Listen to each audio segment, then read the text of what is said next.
Fishing has been an integral part of the life of coastal communities in Ireland for millennia. Since pre-Christian times, in folklore and tradition, fishing, boats, exploration and invasion, the sea has been woven into the fabric of our identity. As an island, our relationship with the sea is an integral part of our culture. The fishing industry as it exists today is still a vital element in the life of coastal communities around the country. Transformed by technology and legislation, almost unrecognisable perhaps to a prior generation whose experience of the sea began in boyhood with the salmon season, the contemporary Irish fishing industry is at a pivotal point in its existence. Initiatives such as fishermen's co-ops have helped individual fishermen to step up to the challenges of a fast-moving and ever-changing market in a way which would have been impossible for the small sole trader. I'm John Day O'Kane. I'm the General Manager of the Foyle Fishermen's Co-op here in Greencastle. Yeah, well, the co-op here is in existence for the last 30 years, the Foyle Fishermen's Co-op. There's been a lot of challenges over the years. As I said, it's a very resilient industry. However, I often wonder how it is so resilient, and I suppose it's down to the fact that the people of Greencastle, the fishermen that are members of our co-op, they're brought up in this way, and it's a way of life.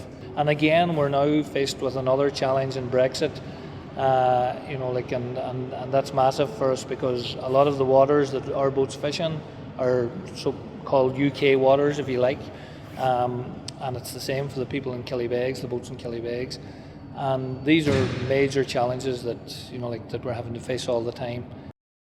The pace of change in legislation has left fishermen struggling to comply with ever-evolving and more complex regulations. It's a tough game.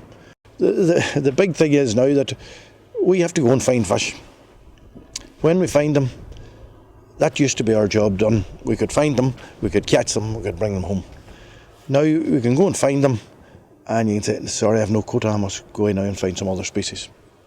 You might only be allowed to take a fraction of what you found home. Industrialised fishing methods has meant that the place of small, family-owned operations has become increasingly uncertain and insecure.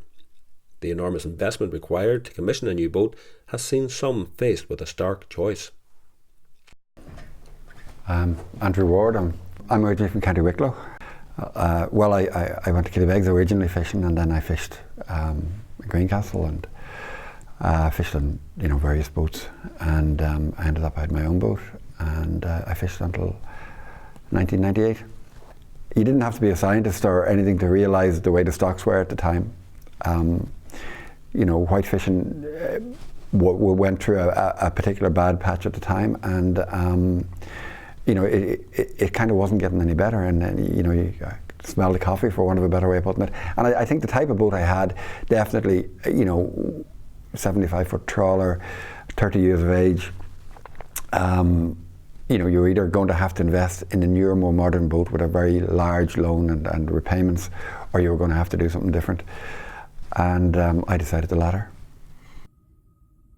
There was guys here who built new boats a few years ago. There was a whitefish renewal scheme, and some of the men from here built new boats, and they were going to catch 70% of the catch was to be non-quota species, deep water species. Before those vessels got off the slipway, brand new, we ended up with almost zero quota for those species. And I feel that we're under a serious threat whatever time Brexit happens, because there's going to be so many fleets displaced from the UK waters, including Ireland, and they're going to be then placed into Irish waters. So I think post-Brexit we have to pull the zonal attachment card and say, look, if you recognise that the UK is entitled to its fish or its natural resources because of zonal attachment, so are we. The fishing community in this area are acutely aware of contested waters and the possible impact of Brexit, where a 10-minute ferry crossing on Lough Foyle takes you from Northern Ireland to the shores of the Republic. But whatever the future holds, this community will face it, like they've always done, with resilience and a belief in themselves.